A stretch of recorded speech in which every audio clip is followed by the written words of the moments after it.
Hello, everybody, and welcome to Med School Academics. We are a medical school and mental health resource program. We are a nonprofit for the community.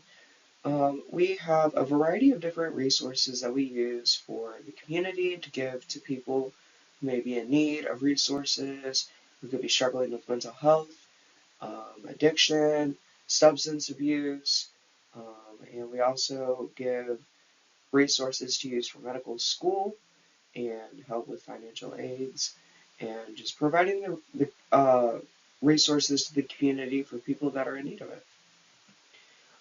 So here is our contact information. If you need to contact us for whatever reason, please feel free to reach out. We have our website listed at the bottom, and this is a really good resource. We post all of our stuff and our content on this website.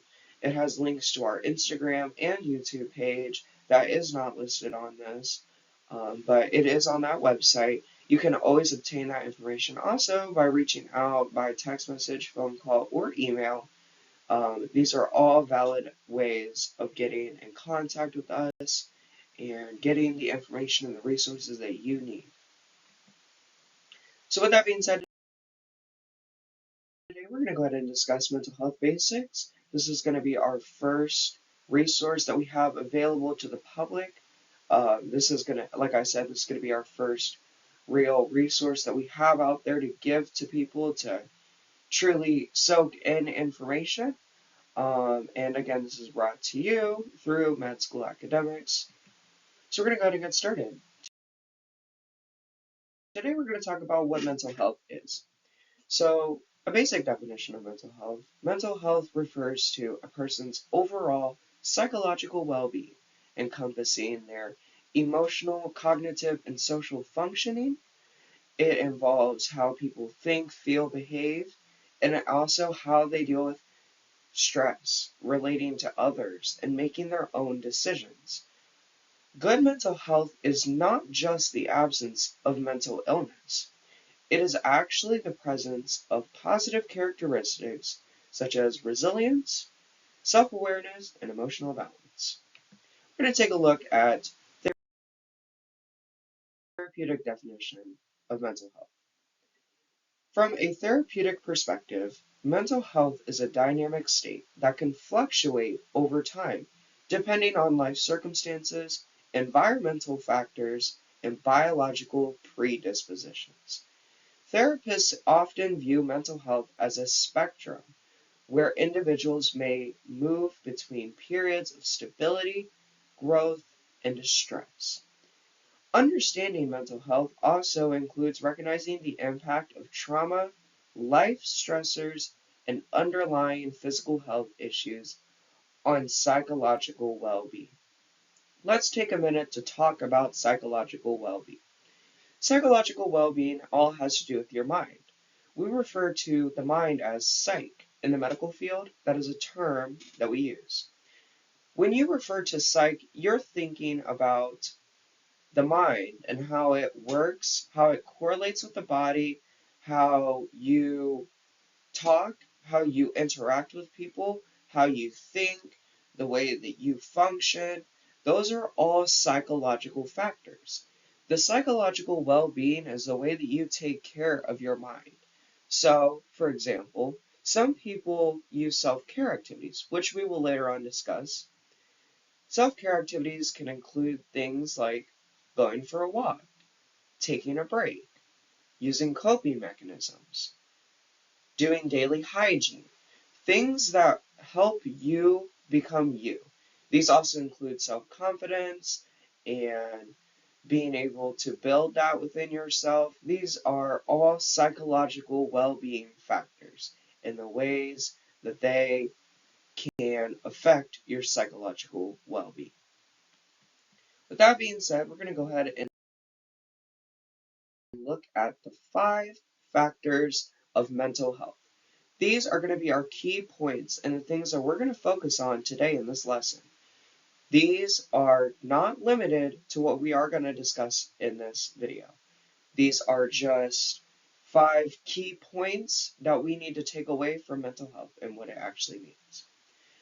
So to start, we have our first one, and that is going to be self-awareness, helping individuals recognize and understand their feelings, their thoughts, their behaviors. Our second point is going to be coping mechanisms, teaching adaptive ways to handle stress and challenges such as mindfulness, cognitive restructuring, and problem solving. The third key point is going to be emotional regulation, encouraging individuals to express and manage their emotions in healthy ways. The difference between healthy and unhealthy ways. And we will discuss that today as well. Social connections, facilitating positive relationships, which are crucial for support and emotional nourishment. Now, this is not saying that you won't have support and emotional nourishment from home, school, work. Maybe you do see a therapist, and maybe you do have things, and maybe you don't. But these are going to be ways that we can find to create those positive relationships or restore the ones that were once there but lost. And resilience, building psychological strength to recover from setbacks and adapt to change. So that being said, we're going to go ahead and jump into the first key point, self-awareness. Self-awareness refers to the ability to consciously recognize and understand one's thoughts, emotions, and behaviors. It involves being in tune with how you perceive yourself and how others may perceive you, as well as recognizing the impact of your feelings and actions on both yourself and the environment that you are in or around. In therapy, self-awareness is considered foundational to personal growth and emotional well-being. We're going to go ahead and take a deeper look at the concept and its therapeutic significance to our life.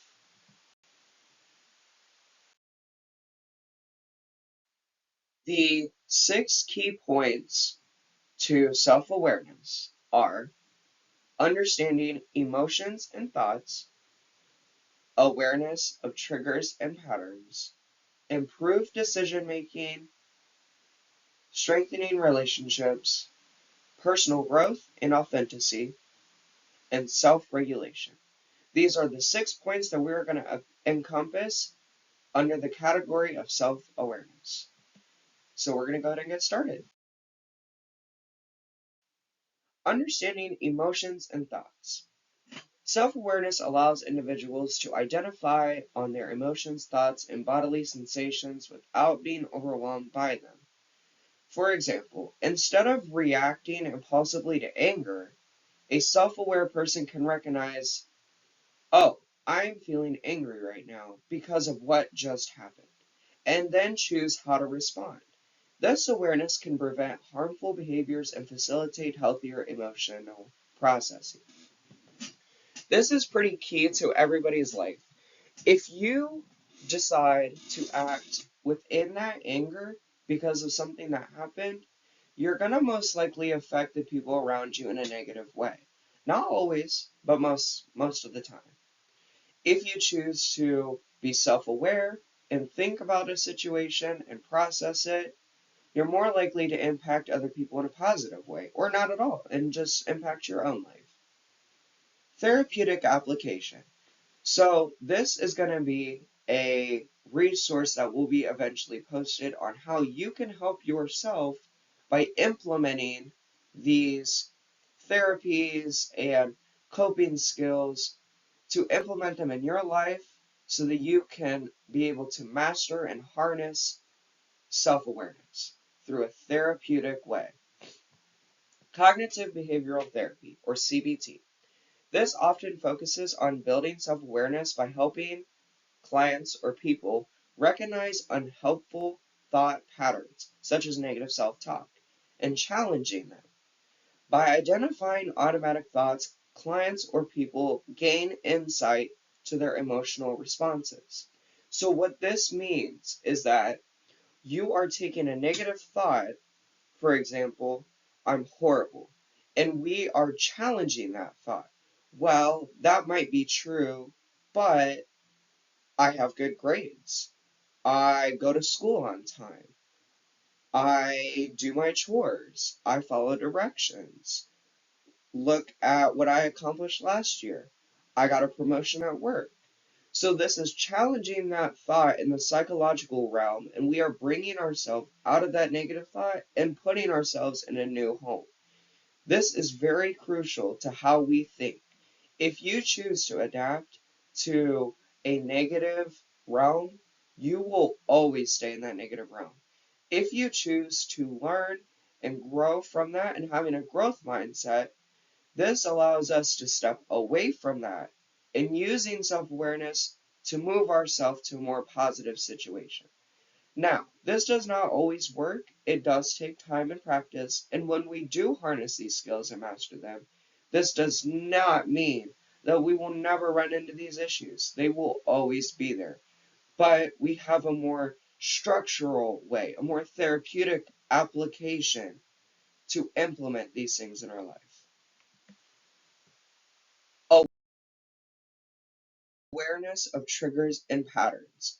Self awareness also involves recognizing triggers, situations, people, or memories that provoke strong emotional reactions. Provoke means to kind of like poke and pick and, bother. So this is going to bring up strong emotions and reactions. This is going to stir up that pot of just all those strong feelings. And this does not have to be anger or depression, anxiety, fear, guilt, blame, hurt. This can be positives. This can be happiness, joy. You could be elated from a situation or meeting a person, memories. In therapy, identifying these triggers helps individuals understand why certain situations consistently cause distress or other negative emotions. And I do want to add that we will also identify what causes positive emotions. So we don't want to just focus on negative because there is a lot of positive that can come from triggers. There are positive triggers. For example, you might have a song that played in your childhood that brought you good memories. Maybe you were with your friends, or out with a family member, or with your whole family, and you remember that song. That is a good memory. So when you hear that song later on, that's a trigger that's going to bring you happiness. We will later discuss why that positive trigger is so important and crucial to have in our life. Those begin to build coping skills. So with that being said, self-awareness also includes recognizing reoccurring patterns of behavior or thinking that might be self-destructive, such as avoidance, procrastination, or overreacting in certain situations. The therapeutic application of this is techniques like journaling, mindfulness. These things can help individuals become more aware of triggers and patterns. These are what we call coping skills, and this is what a positive trigger can implement in our life. As clients or people learn to observe themselves without judgment, they gain insight into how past experiences influence present behavior.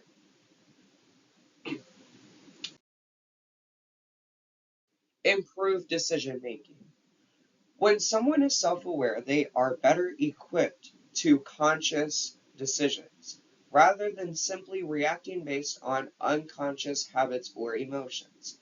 What I like to refer to this as like, don't make permanent decisions based on temporary feelings. For example, if we are reacting based on an unconscious habit or emotion, let's say we failed a test at school.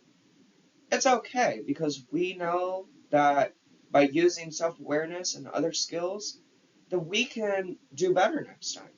But let's say we're not thinking like that. Let's say we're hurt by that. We're struggling and we can't think that way. Us throwing a chair or going off on the teacher is not going to solve anything. It will make the problem worse because now what if we don't get a second chance to retake that test? Now, what if we get kicked out of school and we can't learn anymore? You have to think about those things. So this is using your conscious psychological mind to think ahead and not make permanent decisions based on temporary feelings. This leads to more deliberate, thoughtful actions aligned with one's values and goals, rather than a short-term impulses.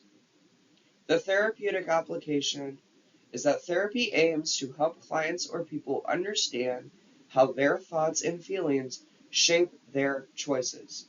A more self-aware person can pause, reflect on how they're feeling or thinking, and make decisions that are healthier and more constructive. This is really important. This again goes back to making permanent decisions based on temporary feelings.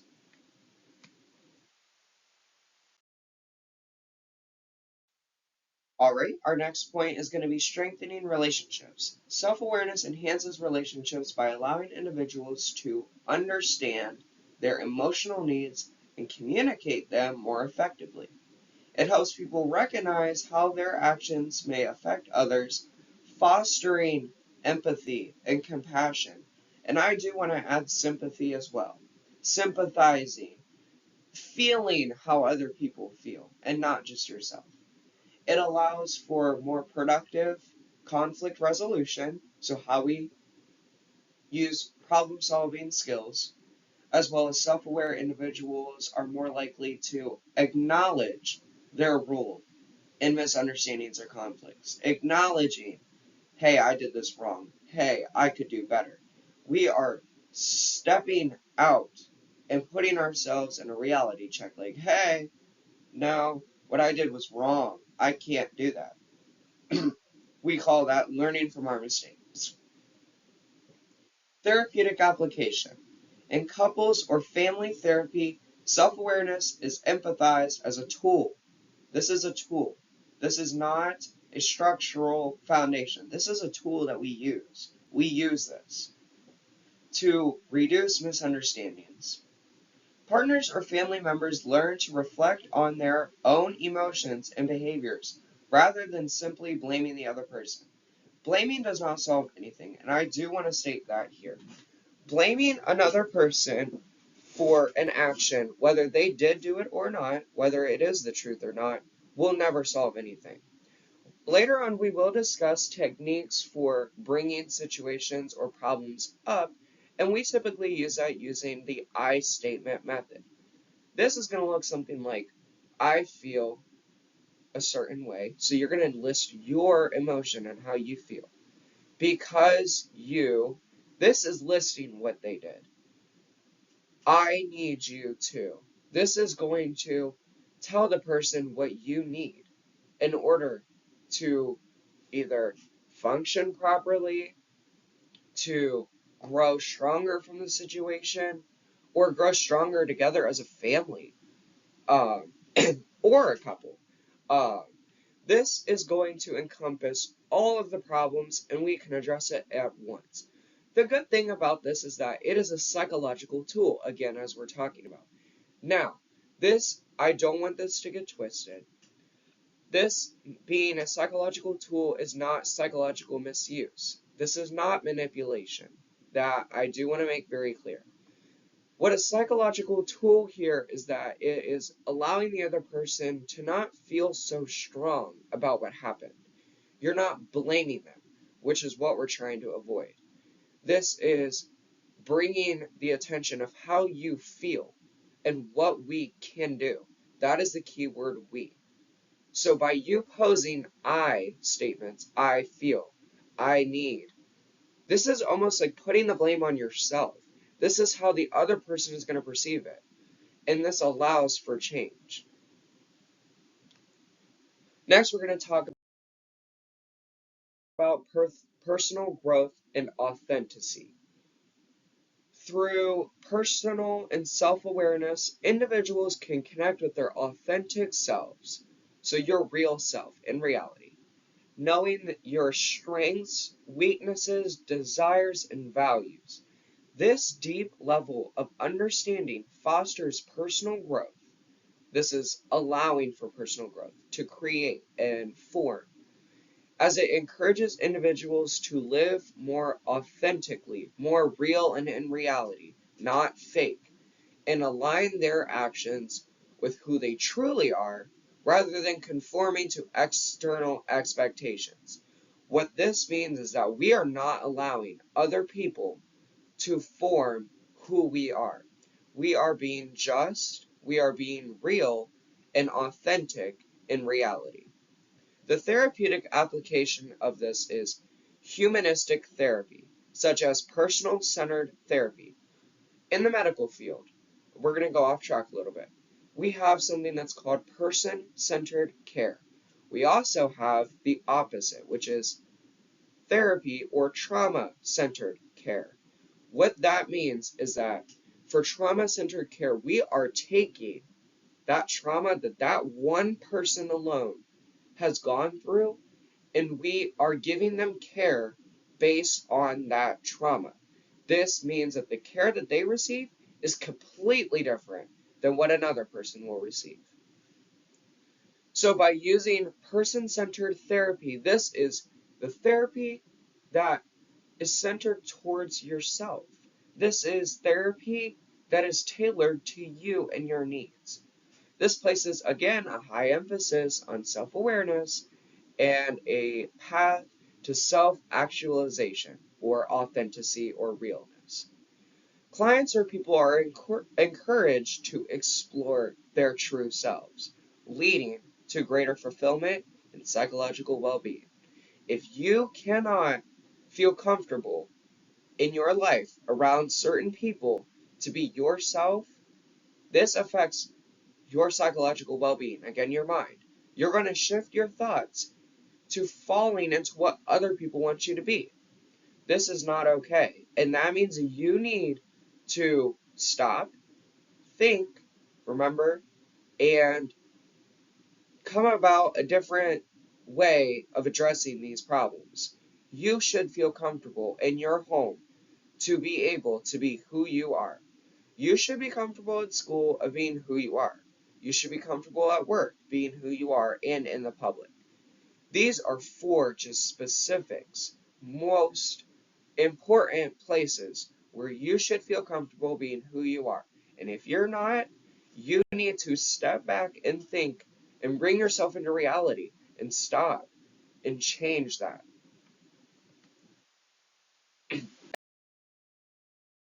And the last one here we're going to talk about is self-regulation. When a person is self-aware, they can regulate their emotions more effectively. Rather than letting emotions control them, self-awareness allows a person to step back, again, evaluate their emotional state or process and think, and respond in ways that are productive rather than reactive. This is going to be brought up multiple times throughout this session of being productive rather than reactive. We tend to react to our emotions, letting them control us. Now, I do want to also again state that emotions do not control you. This does not mean that it is an excuse, like, oh, my anger controlled me and it made me throw my book across the room. That is not how that works. It is delaying the process in the psychological mind of adolescents, teens, and youth, and even adults sometimes, of encompassing thought process and being able to think about situations logically. And again, as we all know, growing up in the adolescent years, our minds aren't fully structured, and most adults, they really don't have their minds structured either.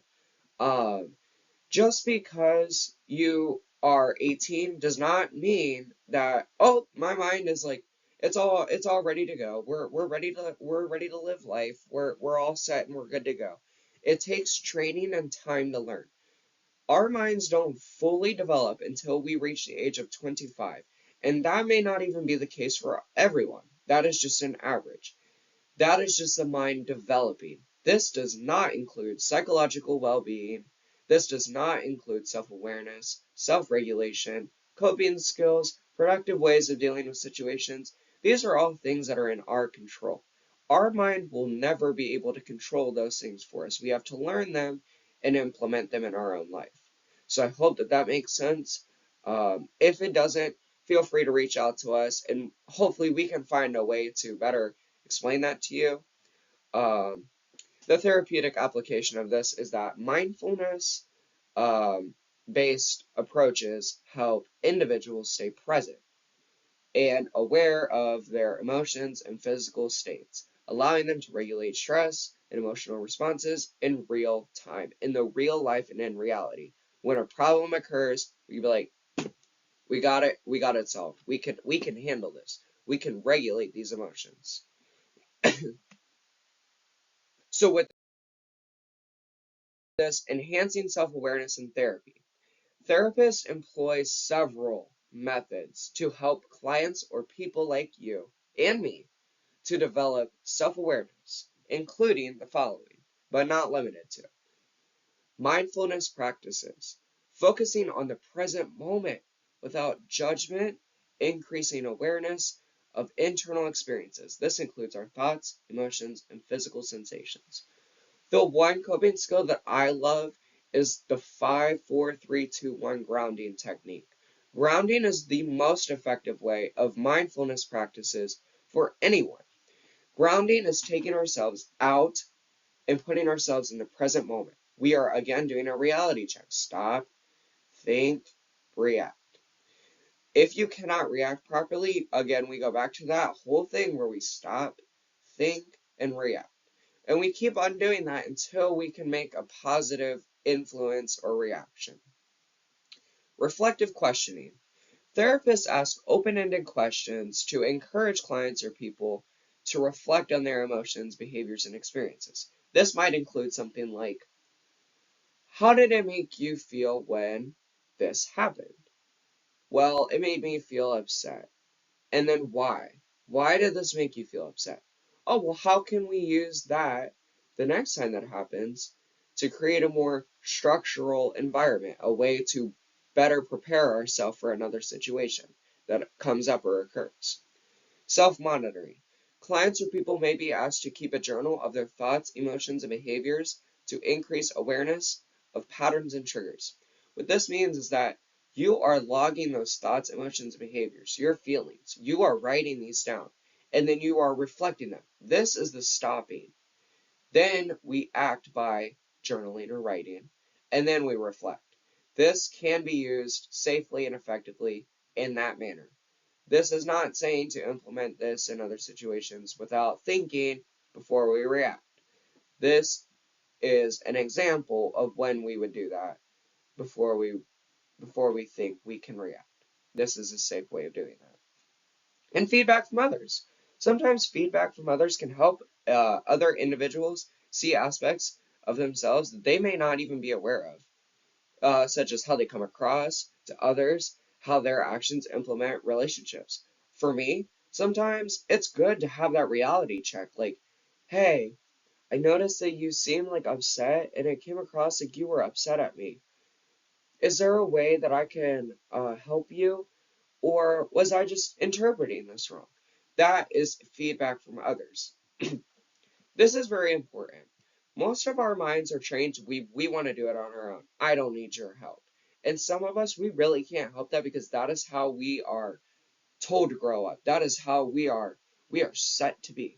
And that is not the case. With this, we're going to learn about coping mechanisms. So this brings us to our second point today. This is our second key point. Coping mechanisms are the strategies and behaviors people use to manage stress, adversity, change, emotional discomfort, anything in your life that makes you feel anything other than happy. These mechanisms can be either conscious or unconscious and play a crucial role in how individuals respond to difficult situations, maintain emotional stability, and function effectively. This is going to be by far the most important topic that we will discuss. Coping mechanisms are just so important that if you don't have them, you won't be able to function properly.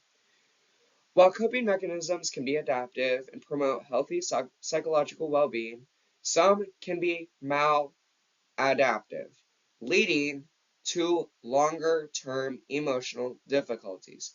We are going to discuss the malproductive and unproductive, the productive and malproductive coping skills. Productive means that it works and it's healthy. Malproductive means it doesn't work, or maybe it does, but it is unhealthy. In therapy, understanding and improving coping mechanisms is essential to helping individuals navigate life challenges more effectively. We're going to take a look at what this topic encompasses. We have 5 topics to discuss here. Types of coping mechanisms, emotion focused versus problem focused coping, coping mechanisms in therapy, coping mechanisms and resilience, and developing long-term coping skills. Here soon, I will be publishing a paper that can be printed out or mailed to you or sent to you, however you learn best, however you can receive this best, to develop those coping skills. This is great resources that are going to be provided for you that you can use to just get a hold of your life and get the essence of what it's like to just live. So let's go ahead and get started. Types of coping skills or mechanisms. Coping mechanisms are often categorized into 2 types. This is what we just talked about. Adaptive, which is healthy, and maladaptive, which is unhealthy, or productive, which is healthy, and malproductive, which is unhealthy. Let's view these differences together. Adaptive, healthy coping mechanisms. These are positive ways of dealing with stress, emotions that promote well-being and growth. They help individuals or people manage their feelings and emotions constructively. This is structural, allowing them to process and work through challenges without causing them further harm. These are some common adaptive strategies and what they include. Problem solving, actively seeking solutions to the issue at hand or in person in reality when it's happening. Cognitive reframing, changing the way that we think about a situation or how we view it, often by looking for more positive or balanced perspectives. And we will talk about perspective and what that all encompasses as well later on. Mindfulness and relaxation techniques. So again, the grounding, using meditation, breathing exercises, or yoga to manage stress and stay present. And I do just want to list here again also that some of these coping skills will be listed here, like breathing exercises, yoga, and meditation. But these are just examples. Your life is just completely different than everyone, and that is perfectly fine. I don't like yoga. So for me, just breathing is okay.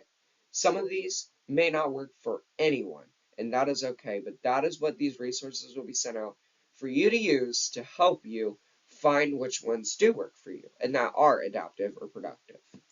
Seeking social support, talking to friends, family, or a therapist to share concerns and get emotional support. And I do just want to state that we are here for you. So if you are going through something or you know someone that is going through something, please do not hesitate to reach out to us. This is what we are here for. This is what our organization does. We help lead individuals in the right direction to getting the help that they need and deserve. There is no fault, and please don't feel ashamed for seeking or asking for help. You will never be judged here with us. You will never be judged. You will never be put down. You will be made and felt like you belong.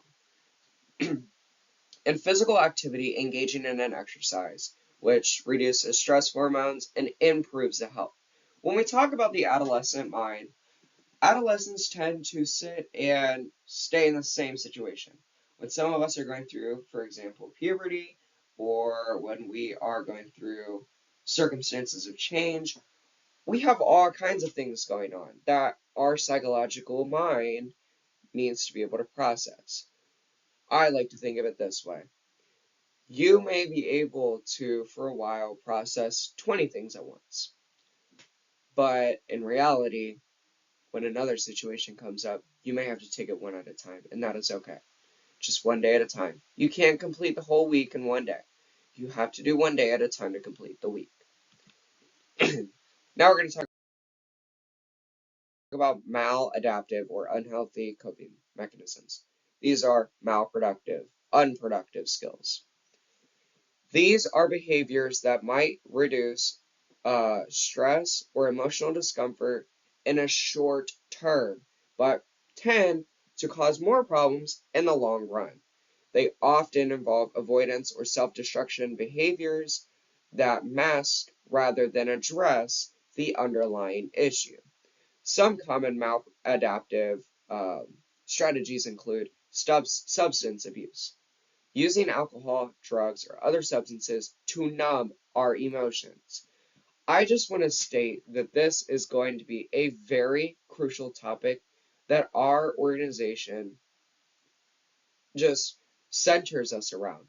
Everybody goes through things: physical abuse, sexual abuse, verbal abuse, substance abuse, anything, psychological abuse.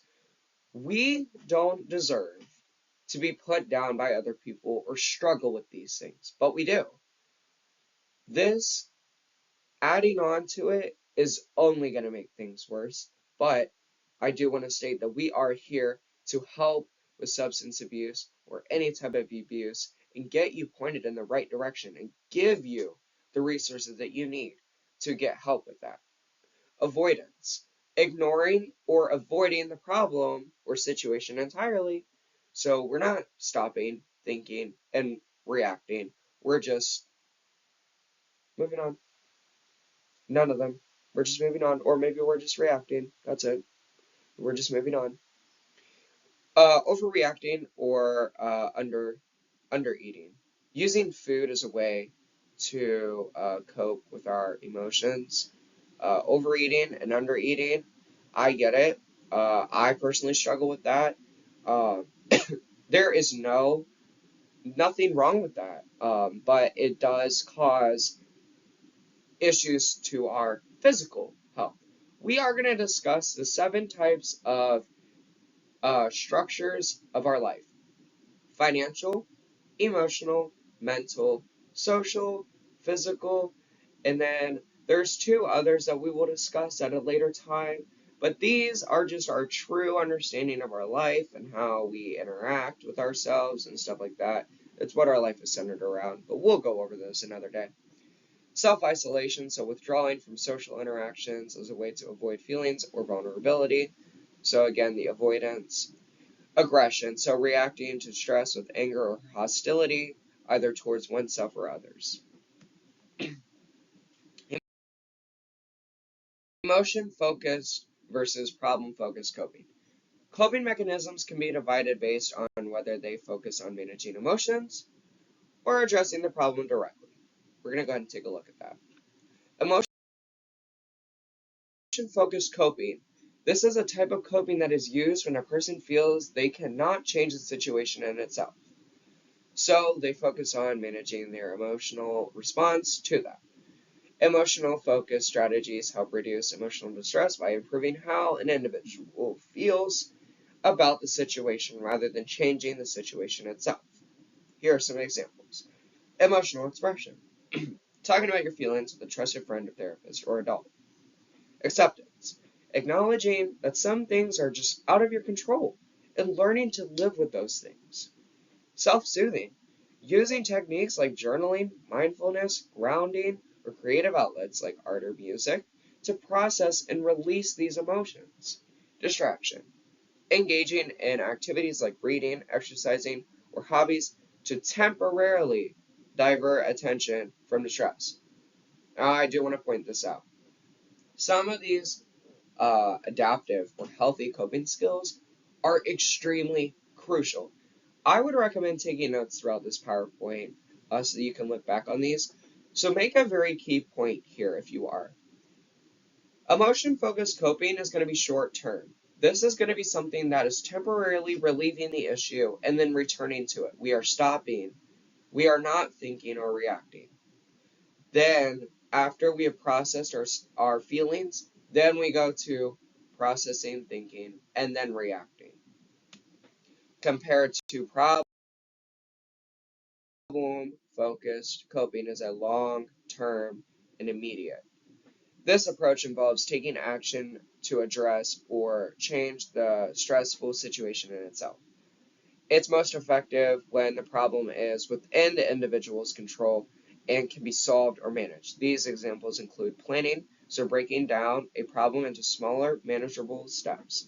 Seeking information, so learning about how the problem can gain a sense of control and develop situations, time management, organizing tasks and obligations to reduce stress, and assertiveness. So this is communicating needs and boundaries in a clear, respectful way to resolve interpersonal conflicts. Another topic we will discuss later on is the 4 styles of communication: assertiveness, passive, passive aggressive, and aggressive. Coping mechanisms and therapy. So therapists will often work with clients or people to assess their existing coping strategies, identifying which are helpful and which may be causing further emotional distress. We may not always realize that some of the coping strategies that we were using are maladaptive, and not all of them are obvious. So just keep that in mind too. The therapeutic goal is to replace maladaptive or malproductive coping mechanisms with healthier alternatives, empowering individuals to handle their stress more effectively. Here are some coping mechanisms that are addressed in therapy: recognizing malproductive strategies, learning and practicing adaptive coping strategies, and tailoring coping strategies to the individual. So this is coping strategies that work for you.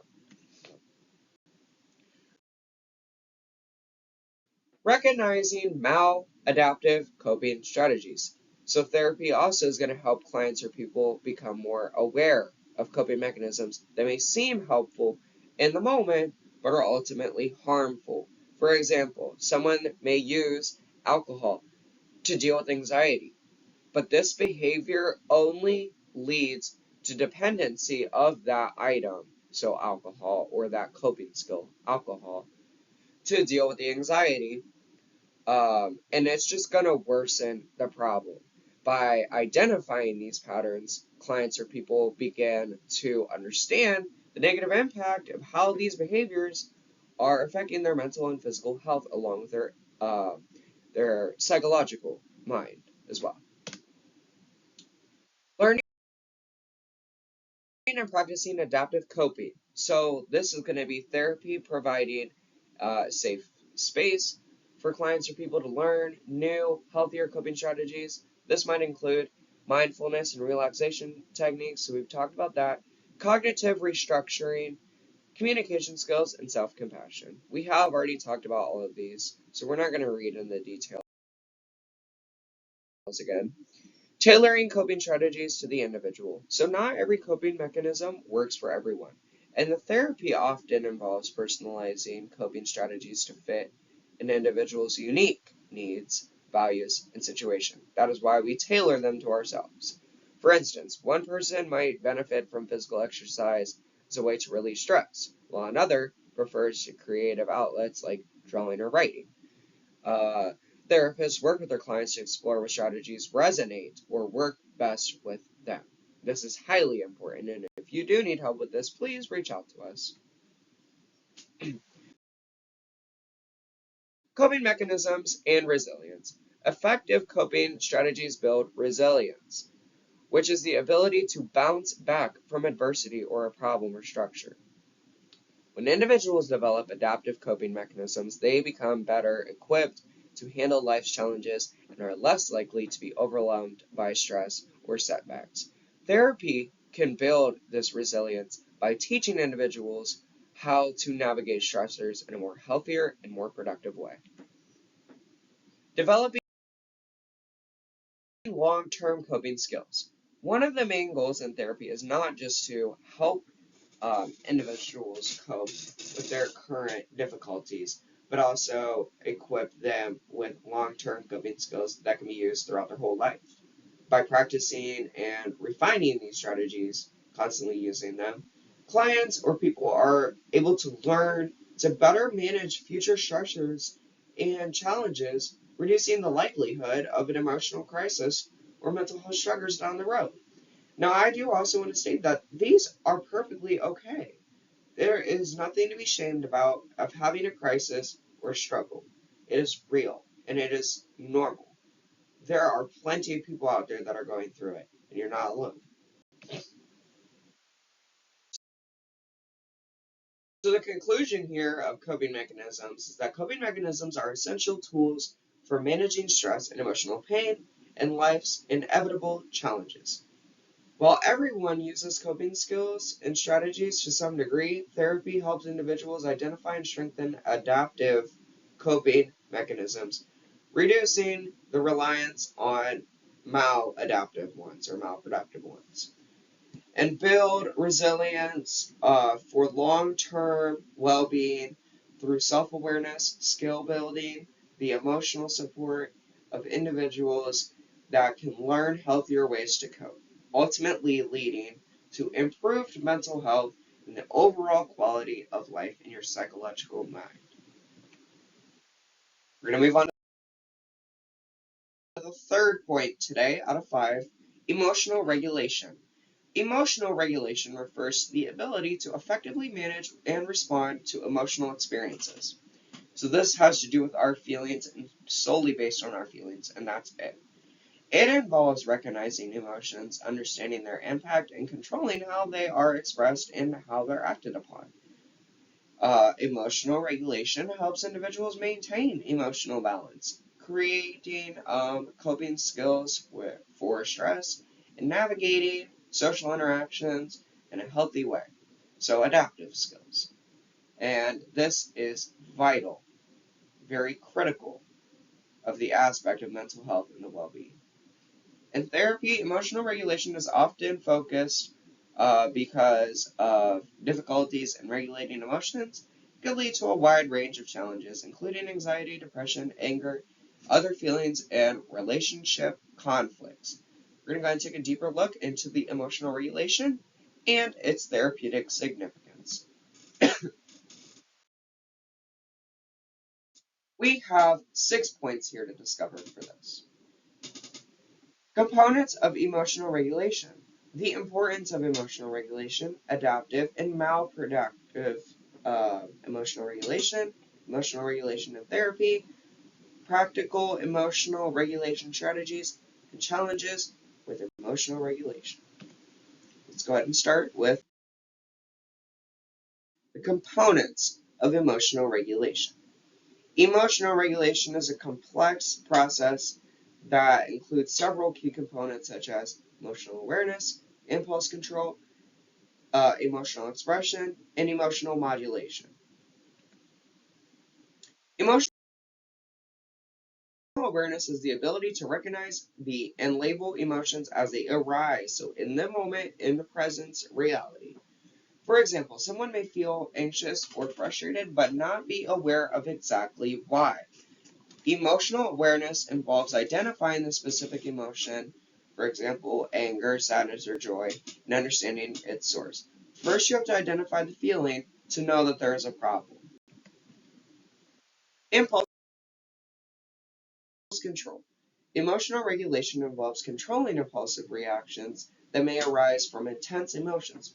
For instance, instead of yelling in an anger or withdrawing in sadness, a person learns to pause, again stop, reflect, and choose a more measured response. So a more productive response, adaptive response. So again, we're stopping, thinking, and reacting. Emotional expression. This refers to the ability to express emotions in a way that is appropriate for the situation. Healthy emotional regulation allows a person to communicate their feelings constructively without bottling them up or acting out. Emotional modulation. So modulating emotions means adjusting the intensity or duration of the emotional response. You choose how long this lasts. This is particularly useful when an emotion is too overwhelming or inappropriate relating to the situation. For instance, someone may feel sadness, but they can reduce its intensity through self-soothing techniques. This, again, is the adaptive coping skills, so that this is not incapacitated by it. The importance of emotional regulation. Emotional regulation is essential for psychological well-being again, and plays a significant role in various aspects of life, such as mental health, relationships, decision-making, stress management. Mental health is poor emotional regulation that is linked to various mental health conditions, including anxiety disorders, depression, mood disorders, diagnosis, anything like that. Affecting effective emotional regulation helps prevent emotional states from spiraling into more severe mental health problems, so preventing more of them from occurring than what we already have. Relationships. So, emotionally regulated individuals are better able to navigate social interactions and relationships. They can better communicate their feelings clearly and respond to others with empathy, sympathy, and avoid behaviors that lead to conflicts and misunderstandings. Decision making. So, intense emotions can cloud judgment and they can lead to impulsive or regrettable decisions. So, impulsive, it's just you are in control, but you choose to make a decision. Your mind isn't fully processing the negative or positive outcomes of a situation. You're not thinking through it. Emotional regulation allows individuals to stay grounded, think more clearly, and make decisions based on logic and values rather than emotional reactivity. Stress management. Life stressors often trigger emotional responses. People who are regulating their emotions effectively are better equipped to handle stress. They can manage their emotional reactions and keep situations in perspective. This means that they are equipped with resources to make reasonable choices. Adaptive versus maladaptive emotional regulation. Just as with coping mechanisms, emotional regulation strategies can be adaptive, which is helpful, and maladaptive, which is unhelpful, and that is harmful. Let's look at these together. Adaptive emotional regulation strategies can include individuals managing their emotions in healthy ways and supporting their well-being. This includes mindfulness, grounding, reappraisal, and self-soothing. Maladaptive or malproductive emotional regulation are unhelpful strategies that may alleviate emotions in the short term, but again have greater emotional difficulty in the long run. These include suppression, which is just pushing down and not paying attention to, ruminating, and avoidance. Mindfulness is the presence of staying and being aware of your emotions without judgment, which helps to reduce emotional intensity. Next, we're going to have reappraisal. This is challenging how you think about a situation and being able to reduce its emotional impact. For example, viewing a setback as a learning opportunity rather than a failure. So that again goes back to that assignment. We can bring ourselves positivity by knowing that we can try again, we can do better than what we just scored. Self-soothing, so this is engaging in calming activities like deep breathing, meditation, or taking a walk. So these are productive coping skills that help reduce emotional distress. Suppression is a maladaptive skill. So this is pushing down, again, emotions without processing them or expressing them, which can lead to emotional buildup and later outbursts or emotional numbness. Ruminating, continuously dwelling on negative thoughts or feelings, which can intensify emotional distress rather than resolve it. So I like to remember this one by rumors. Let's say you're at school and somebody's starting a rumor. They're constantly dwelling on the same thing, the same thought, the same action, the same situation or feeling, and they're not moving on from it. And then eventually it goes to everybody and they're all ruminating on it. So that's what that means. Avoidance is steering away from situations or people that trigger emotions instead of confronting or working through them or addressing them. Emotional regulation and therapy. So this is therapy that focuses on helping clients or people improve their emotional regulation by identifying patterns in emotional dysregulation and teaching more effective strategies. Some common therapeutic approaches, which we will give resources out for, are CBT, so that's cognitive behavioral therapy, DBT, which is dialectical behavioral therapy, MBSR, so that is mindfulness-based stress reduction, and EFT, which is emotional focused therapy. These are four great solutions to implementing effective strategies in your life, and they are therapeutic. So we're going to go ahead and discuss those four things. So CBT helps individuals understand the connection between thoughts, emotions, and behaviors. By challenging unhelpful thought patterns, clients or people are able to regulate their emotion responses more effectively. For example, someone who automatically assumes the worst in a situation, that is a thinking distortion, and we will also send out resources for those. But they can learn to question those assumptions and replace them with more balanced or rational thoughts, reducing emotional distress.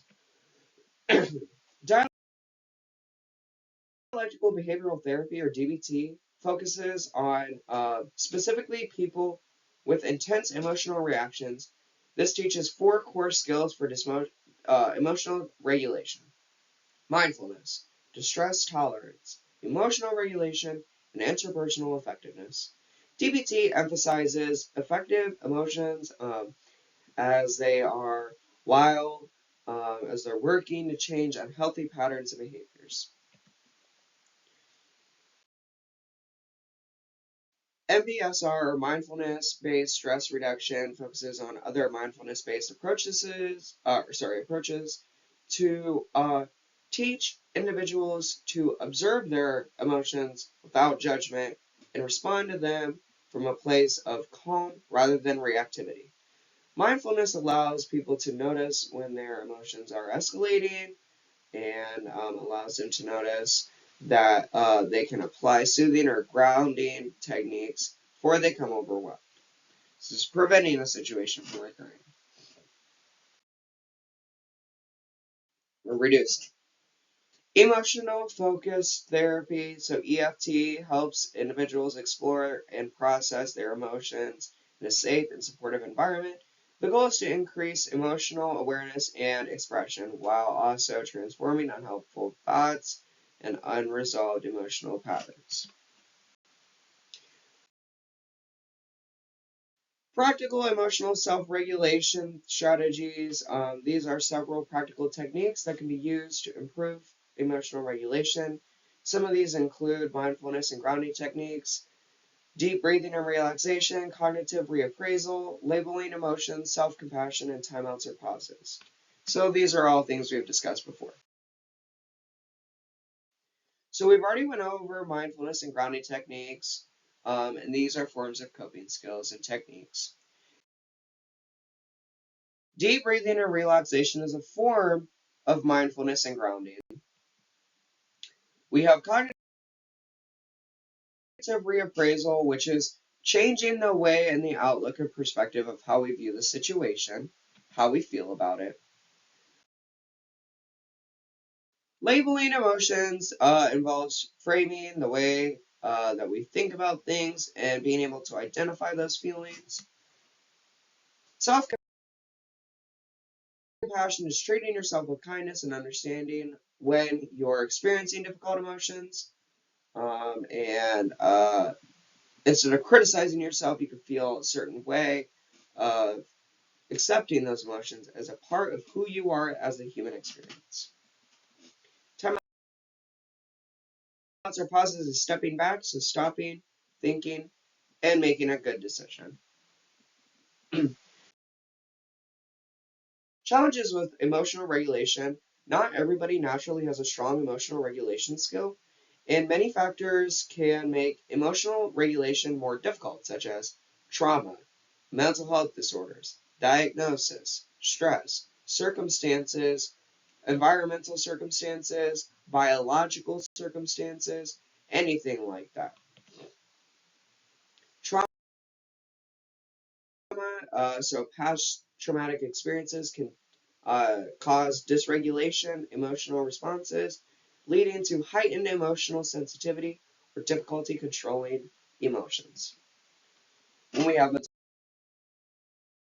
health disorders, conditions such as anxiety, depression, or borderline personality disorder, or BPD, often involve difficulties with emotional regulation. Stress is like chronic stress that can wear down a person's ability to regulate emotions and making it harder for them to stay balanced and calm, rationally thinking about things. So the conclusion of this topic, so emotional regulation, is that emotional regulation is the ability to understand and manage emotional experiences in a healthy way. It involves being aware of emotions, impulse control, and the ability to express feelings constructively. In therapy, individuals learn techniques to better regulate their emotions, helping them cope with this stress and improve relationships and enhance overall mental health well-being. By mastering and harnessing emotional regulation, people can respond to life challenges with greater resilience, comebacks, and emotional balance. So now we're going to talk about social connections. So this is the next important key point. Social connections refer to the relationships and interactions we have with other people, including family, friends, coworkers, and even acquaintances. These connections are vital to our emotional and mental well-being, offering support and a sense of belonging, and opportunities for personal growth. In therapy, fostering and improving social connections is often emphasized because it creates stronger social ties that can be greatly enhanced in the psychological resilience and overall life satisfaction of well.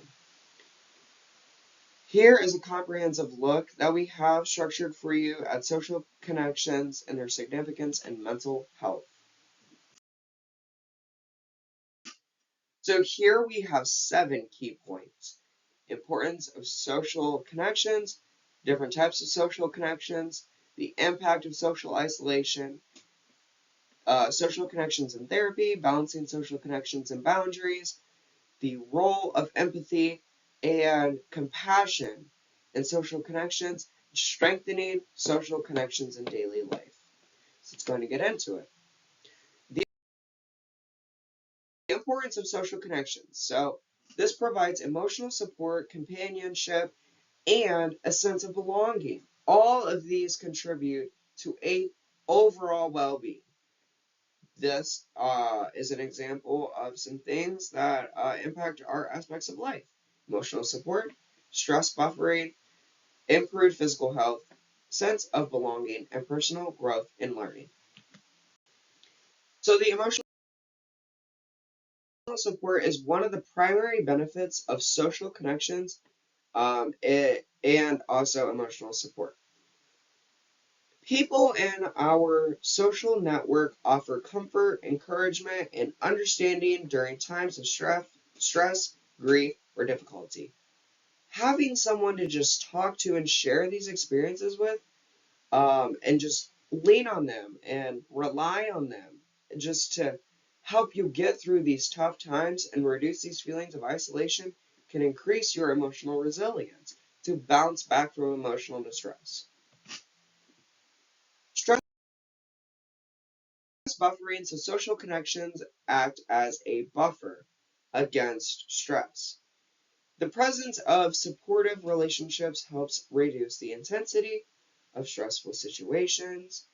Studies show that people who have strong social support are less likely to experience severe emotional distress or mental health issues when faced with stressors like job loss, illness, or personal conflicts.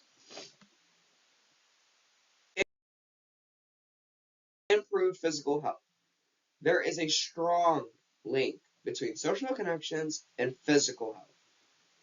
Engaging with others can boost your immune function. This has been scientifically proven that it reduces the risk of chronic illness, so that is long lasting illness. And I do also want to bring this up since we are also a medical um, organization. Chronic is going to be a term that you're going to learn. Chronic means long lasting, extremely long period of time, long term. Um, and then when we're talking about illnesses, we're talking about 6 months or longer, even to a lifetime. This is a long period of time. And it even improves longevity. The emotional support from social ties also promotes healthy behaviors such as better sleep, exercise, and nutrition. Sense of belonging. So this is social connections that fulfill the basic human need for belonging. Feelings connected to others through meaningful relationships, things, experiences, or feelings that enhance self-worth, reduces loneliness, and fosters a sense of purpose. So this is creating a sense of purpose that we belong. This can particularly be important for those who feel marginalized or isolated. So they're always alone. They don't have anyone. They're longing to just be around people. Personal growth and learning. Interactions with others provide opportunities for learning, self-reflection, and growth. By encouraging with different perspectives, values, and life experiences, individuals or people can develop a more broader understanding of themselves and other people around them and the world. So this is encompassing everyone and everything. So the different types of social connections. So social connections can vary in a depth and function, and having a variety of different types can enrich your life in different ways. Close relationships, casual relationships, group connections, and online social connections. So we're really going to be focusing on social media and friendships here. So close relationships. These are people that we trust and confide in, such as a close friend or friends, family members or family member, romantic partners or partner. Close relationships offer deep emotional support, and this is the bond that is often characterized by mutual care, understanding, and long-term commitment. So these are long-term relationships, longer people. These are connections here with casual relationships with people that we see regularly but may not have deep emotional ties with, such as coworkers, neighbors, or classmates. And some of these might just be general friends. While these relationships might not offer profound emotional support, they contribute to a sense of community and belonging, and they can provide a day-to-day social interaction. Some of us live to a day-to-day, and that is how we work, and that is perfectly fine. So when we have these relationships, they really may not offer profound emotional support. We see this a lot in teens and adolescents and children, that they may not have emotional support. Maybe their family just doesn't care, or maybe their family doesn't know how or can't provide the ways to give them emotional support. Well, by these people having coworkers or neighbors, going to school and making classmates and friends, this is contributing and creating a society and a community for them in their head that they do belong, that they do matter. And it's okay that not everybody has those thoughts, but that is what this helps with. So we can create that. So this again goes into creating of those We can use group connections. So this occurs through involvement of clubs, organizations, social groups, and religious communities. I do want to pause here and say that we will be getting into group connections. We're going to have social media platforms and group chats where people can go into chat rooms and just talk about their life experiences, meet people like them. I want to say that this group is meant for everyone. We are all equal here. We do not tolerate bullying, racism, harassment. We do not tolerate anything like that. We are here to grow and learn and just become structural individuals of our lives. That is what we long for in the long run of things. When we were born, we were not brought here to hurt others or ourselves. We were brought here to empower others and ourselves. So that is what our organization does. So, not that we necessarily need to talk about it, but our organization is open to the public. The public chooses to opt into our programs, opt into our services, talk to us, and use our resources. We can remove those resources from people as we need to. And of course, we don't want to do that because those are the people that are struggling and need these things, but we don't want to be affecting other people.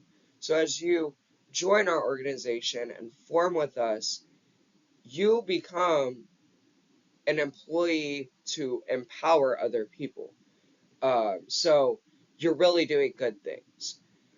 So back to this again. So these are types of social ties that help individuals feel like they are part of a larger collective community, offering a sense of identity and shared purpose. So you are meeting people that are similar to you. Maybe you struggle with anger issues.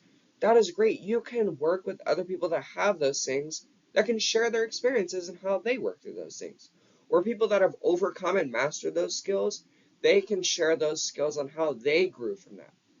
Group activities often foster and use team spirit. We support in achieving shared goals. We just work together and just bring that spirit with us. Not every day we're going to have the spirit, but that is what our other people are here for. Online social connections. So in the digital age, us now, many social connections are made and maintained through social media, messaging apps, and online communities such as us. We are a form of online social connections. These virtual connections can provide emotional support and foster relationships, though they often lack a depth of face-to-face interactions. They can be developed, sometimes they're not. But for some, especially for those that are geographically isolated, meaning they aren't necessarily around people, online communities offer valuable spaces for their connection. So think about it this way. For some of us that may live in the United States, we're typically around people on a daily basis. Not all of us, but some of us are. So we are used to being able to just go out and talk to someone. Whereas other people in other countries and other places, they don't have that.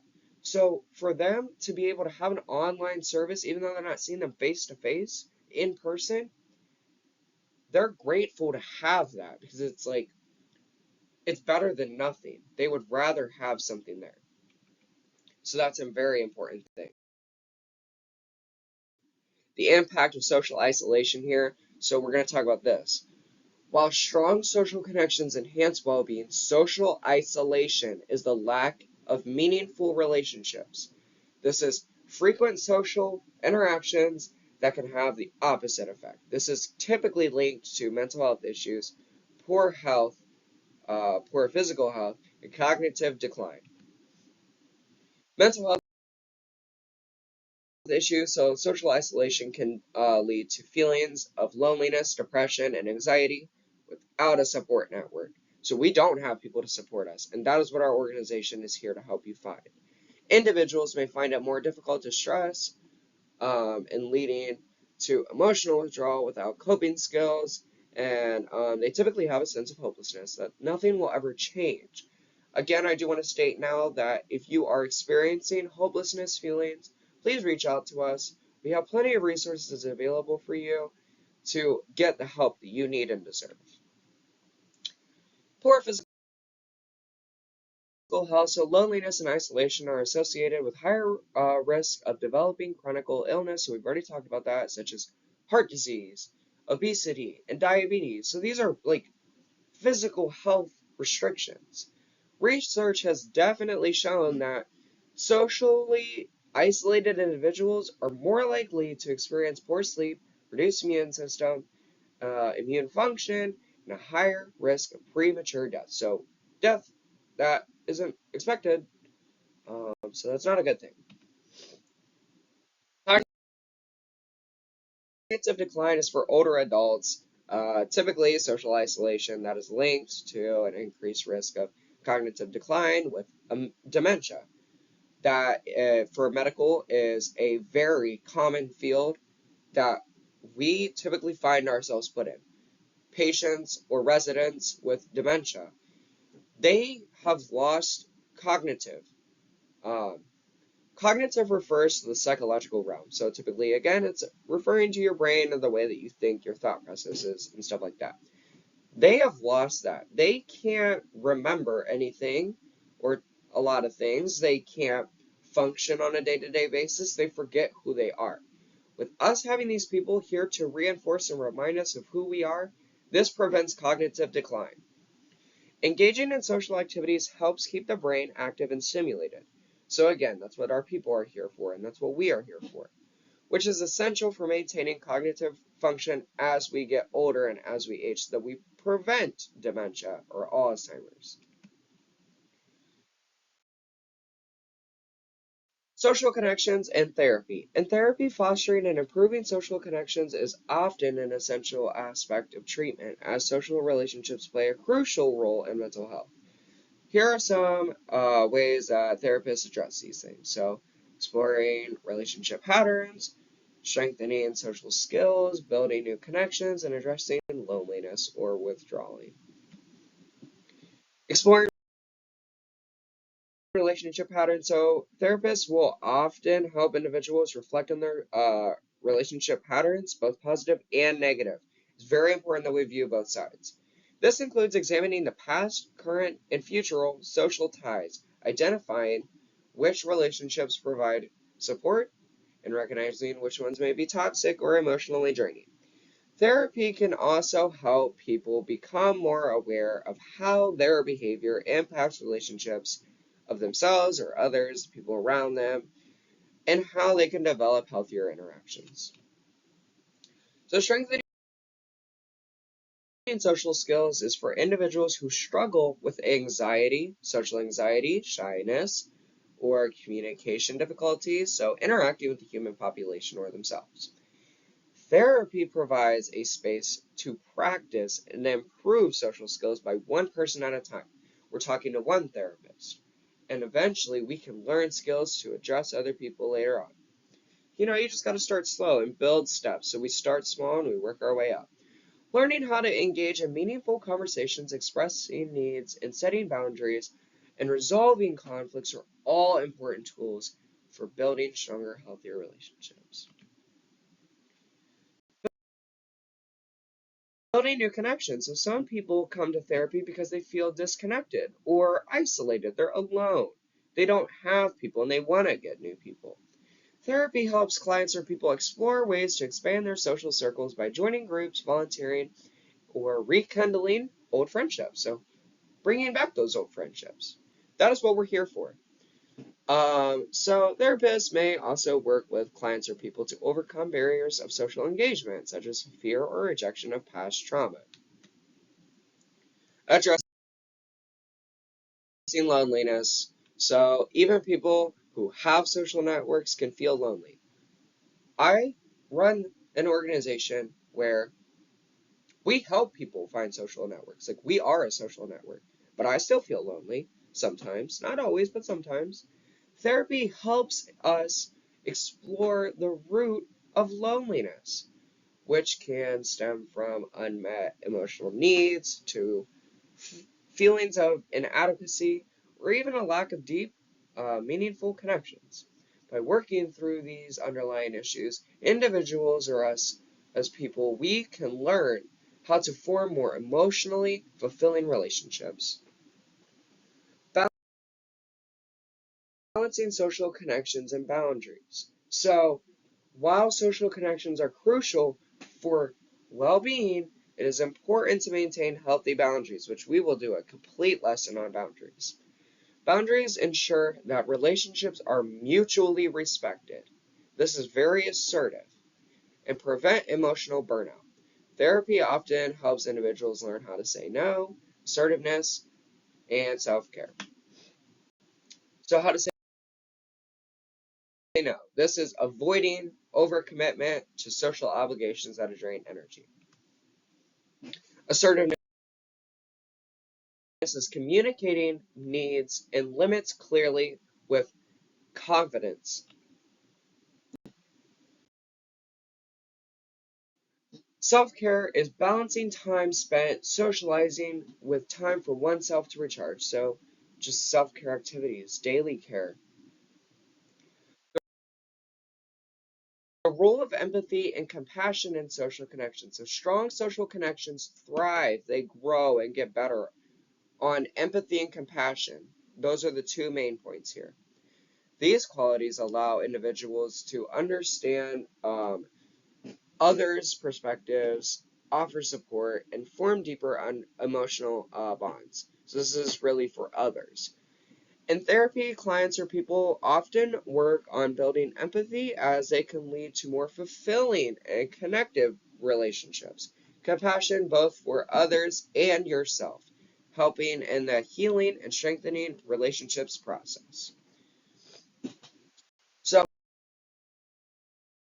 strengthening social connections in a daily life. So, what is this? So, therapy provides a foundation for building better relationships. But there are everyday actions that can enhance social connections without therapy as well. This is called reaching out, being present, expressing gratitude, and joining groups or activities such as us. So reaching out is initiating contact with friends or family, even with small gestures that can help strengthen bonds. You are reaching out, not them. Excuse me. Being present. So engaging in active listening during conversations that help foster deeper connections. So we already talked about living in the present moment, in reality. Expressing gratitude, so regularly showing appreciation for the people in your life that helps reinforce positive relationships. So just being grateful and happy. Joining groups or activities such as us, so pursuing hobbies, sports, or community activities that can help build new social connections. So the conclusion here of social connections and this point is social connections are fundamental to mental health and emotional well-being. They provide support, reduce stress, and they promote a sense of belonging. Therapy can help us and individuals strengthen existing relationships, develop new ones, and improve social skills, leading to a more connected and fulfilling, grateful life. By maintaining healthy, supportive relationships, people can improve their emotional resilience, foster their personal growth, and enhance their overall quality of life. We're going to go ahead and go over our last point now, which is resilience. Resilience is the ability to adapt and recover from adversity, so bouncing back from difficult situations, from trauma, stress, or significant challenges. Maintaining mental well-being and even growing through hardship, growing through change and adversity and just tough times. Resilience does not mean avoiding the stress or a hardship, a situation. It means being able to cope with it in a healthy way. In therapy and mental health, building resilience is often a key goal. This is common goals on treatment plans. For those of you, again, in the medical field, typically with our patients in psych, we typically have something that's called a treatment plan. For some of our clients here in our organization, we have treatment plans available. We help them get to where they want to be. That is something that we have to offer uh, through a non-facility like building. We just we work together. We do meetings. We can do Zoom. We can do calls. We can text. We can email. We can talk on social media. We can do whatever you want. We can write mail. We are here to help you build those key goals. So when somebody reaches out, they're automatically set up with a treatment plan, and we are here to help you. Our goal is to get you to the points in your life where you want to be, and also to get the help that you need and deserve. We also provide resources for the medical field. So providing opportunities for careers. We have financial aids. We teach terminology and have classes. Eventually, we're going to host online sessions for like Zoom meetings that we could have a class instruction and just learning. So we're not really a school, but we help provide you with the resources to excel in school, to get better. This helps individuals maintain their life's inevitable difficulties with strength and adaptability. This is by far one of my favorite topics to discuss. So here is an in-depth exploration of what we're going to be covering in the resilience. We have 6 points: the core aspects of resilience, the importance of resilience, factors that influence resilience, resilience in therapy, developing resilience, and challenges to building resilience. Because there's always going to be challenges that we have to overcome. And that in itself builds resilience. So you're really going to see that a lot of what we do is focused on resilience. So the core aspects of resilience. So resilience is not just a single trait, but it's a combination of several or a few abilities that work together: emotional regulation, optimism, problem-solving skills, self-efficiency, social support, and flexibility. So we're going to go ahead and go over those now. Emotional regulation. So being able to manage and control emotional responses to stress is a critical part of resilience. So people who are resilient can recognize their emotions such as fear, anger, sadness, and respond in a way that helps them maintain stability rather than becoming overwhelmed. So optimism is resilient people often maintaining a sense of hope and positivity. You're being optimistic. You're being hopeful for change. Again, I want to bring up that not everybody's going to be hopeful and they may be hopeless. We are here to help provide optimism and being able to provide that optimistic lifestyle for you. So if you need help with that, please reach out to us. Even in the face of difficulty. This does not mean that we are ignoring problems, but we are seeing them as challenges that we can overcome. We are having a set mindset before the challenge even occurs, so that we know I can get through this. I can do this. Optimism helps people believe that they can find solutions and that things can improve. They will never always be perfect, but they can improve. Problem solving skills. So another important aspect of resilience is the ability to assess a situation and develop a plan for dealing with it. This involves critically thinking. This involves coming up with potential solutions to a problem. This is talking and taking action, even when we're faced with uncertainty or fear or another emotion or feeling.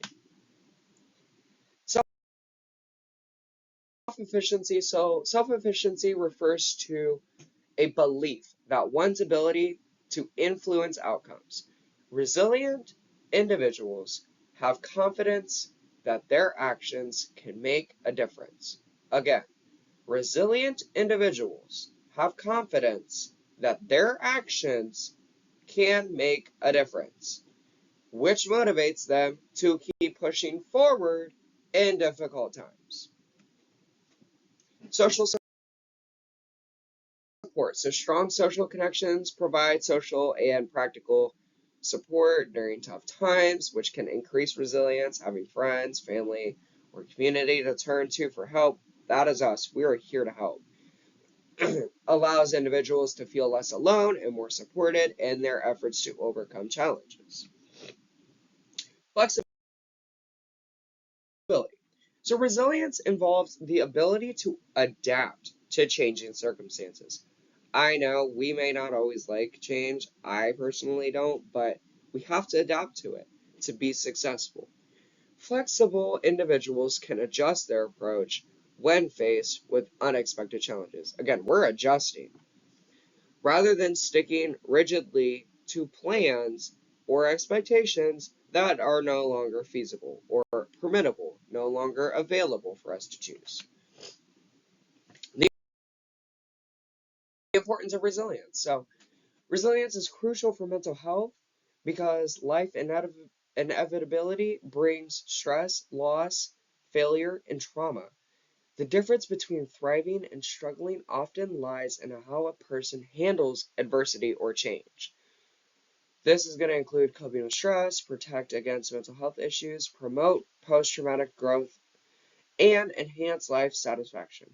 I know that you guys are probably getting tired of this talk by now, but we are almost done. So we're going to go ahead and talk about coping with stress. So resilience enables people to manage stress effectively, preventing it to overwhelm their mental and physical health. Resilient individuals can face stress without letting it derail their emotional stability, bringing them down, hurting them, and crushing them. We're moving, and we're gonna grow from that. We're bouncing forward. So from here, protect against mental health issues. Resilience acts as a buffer against mental health problems like depression, anxiety, and PTSD, post-traumatic stress disorder. While resilience does not prevent difficulties, it helps reduce the prolonged emotional suffering at hardship.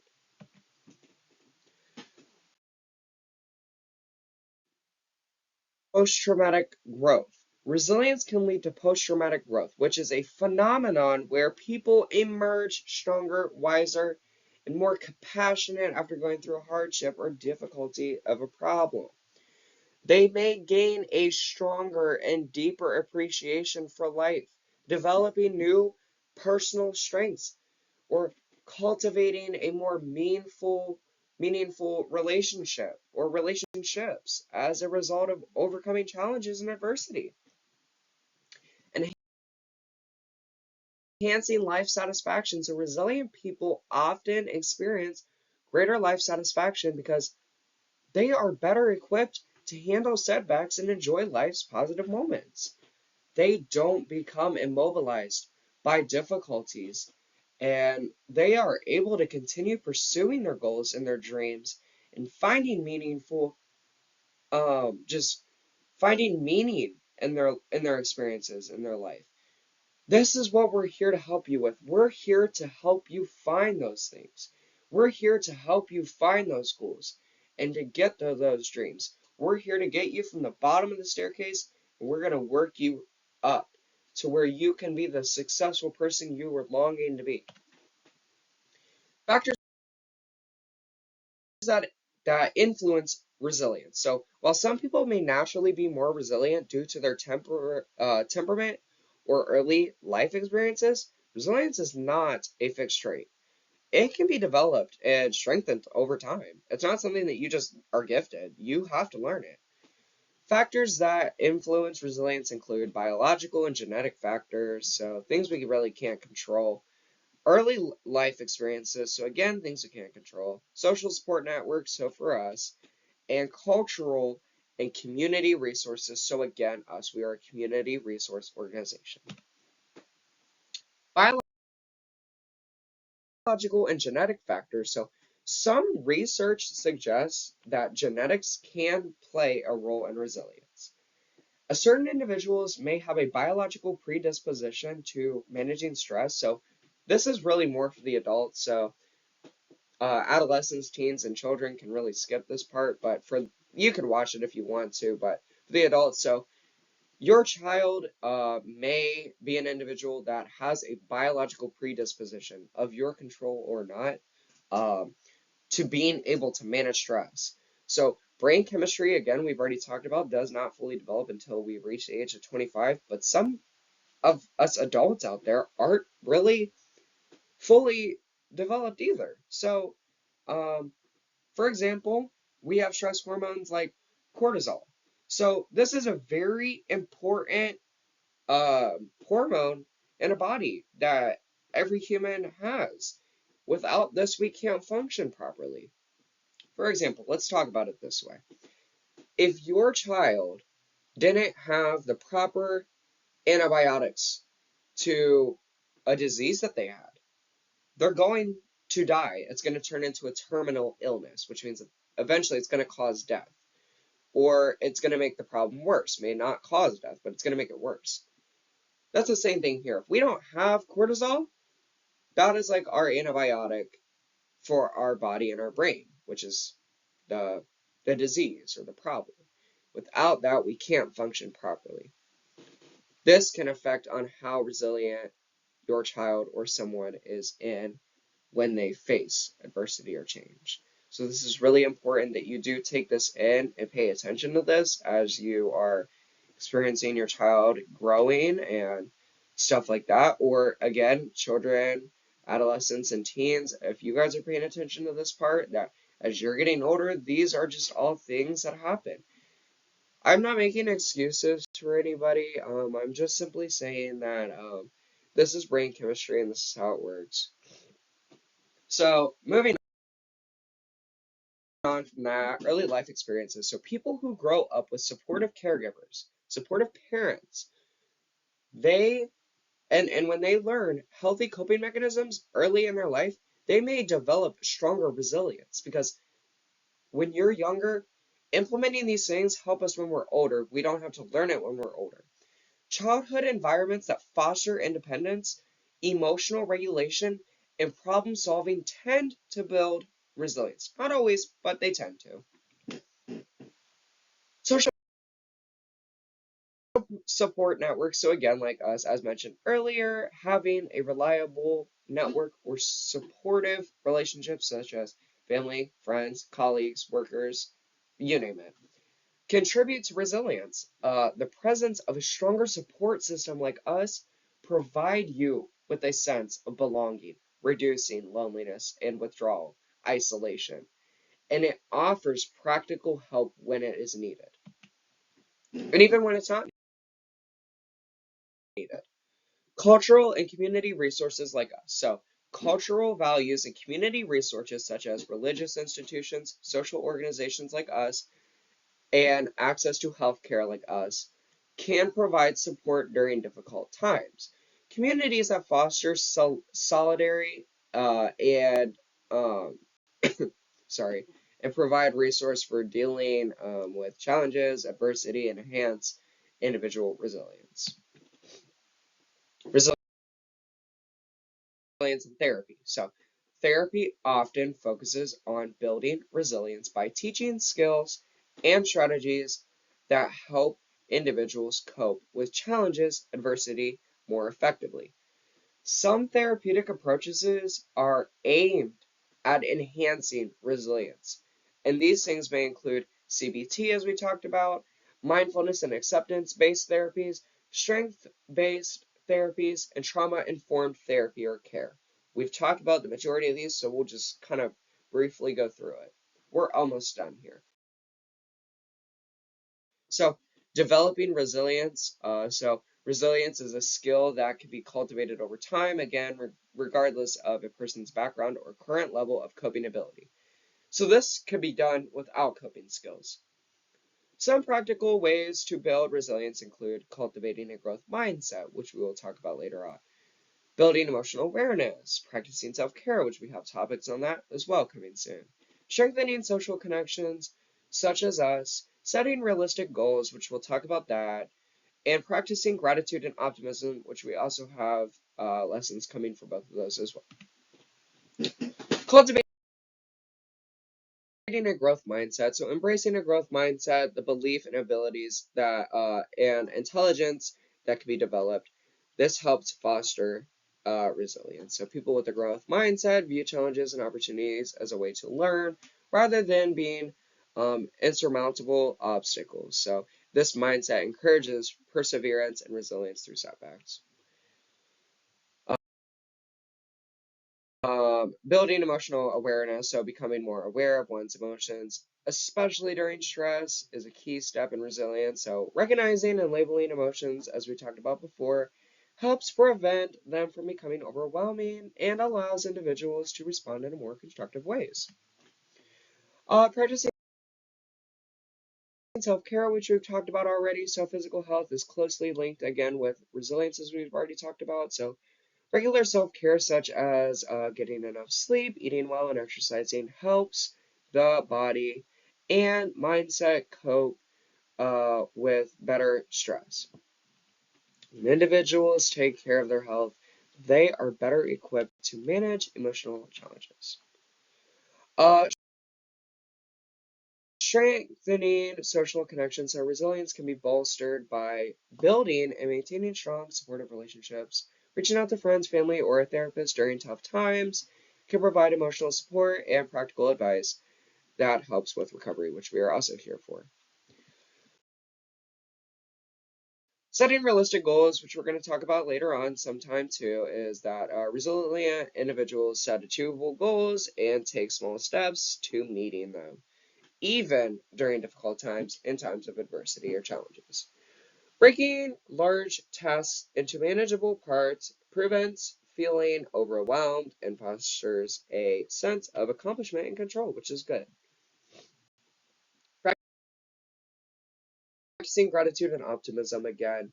So this is developing habits of gratitude, so being grateful, focusing on what is going well for you, what you're thankful for. These things can all shift focuses away from difficulties. These promote a positive outlook on life and things. Similarly, practicing optimism being a looking for a potential solutions rather than dwelling on the problems and enhancing resilience. So challenging challenges to building resilience, like we've already addressed, there are them. So while resilience can be developed, some factors make it more difficult for some individuals. These include chronic stress, trauma and loss, and mental health conditions, and many other things. So chronic stress, living in the state of chronic stress, such as dealing with an ongoing financial difficulties, health problems, or conflict with relationships, can wear down resilience over time. Without respite, it becomes harder to recover from new challenges. So practicing this. Trauma and loss. Significant trauma or the loss of a loved one can shake a person's foundation of resilience. This is very important. So, especially if they are lacking coping mechanisms or social support like us, trauma-informed therapy can help rebuild resilience after such events. But it's very important to notice that it's very good to work on these things before these situations happen. Mental health conditions. So people with conditions such as depression, anxiety, or PTSD, as we've talked about, may find it more difficult to build or maintain resilience. These conditions can sap energy. They make problem solving and emotional regulation harder. But therapy and support can help restore resilience along with coping skills. So the conclusion of this last topic here is that resilience is the ability to recover and adapt from adversity, helping individuals maintain emotional stability and mental health despite life's challenges and adversity.